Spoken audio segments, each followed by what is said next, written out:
Hey guys, so Ulefone announced the Ulefone Power Armor 19T, which is the 4G version of the Power Armor 18T. In this video, I'll be telling you guys the differences between both devices. If you're new here, kindly subscribe and turn on notifications. So let's quickly dig into it.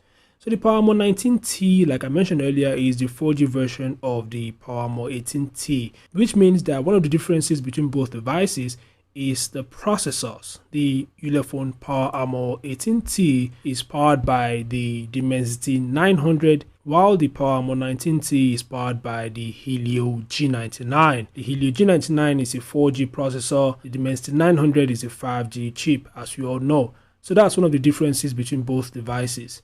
Another difference between both devices is the front camera of both devices. So the Ulefone Armor 18T, as we all know, is equipped with a 32 megapixel front-facing camera, while the Power Armor 19T is equipped with a 16 MP front-facing camera. These are the differences between both devices, the front camera and the processors. Every other aspects of both devices are the same. The rear cameras, the same thing, the same 108 MP primary camera, the same flare leptin 3.5 thermal camera, the same battery, the same RAM, the same display. Every other aspects are the same, except for the processors and the front-facing cameras of both devices. The Power Armor 19T is going to be a lot cheaper than the Power Armor 18T. I'd like to hear your thoughts about these devices, so feel free to share them in the comment section below. Thanks for watching, subscribe to the channel, and I'll see you guys in the next update. Peace out.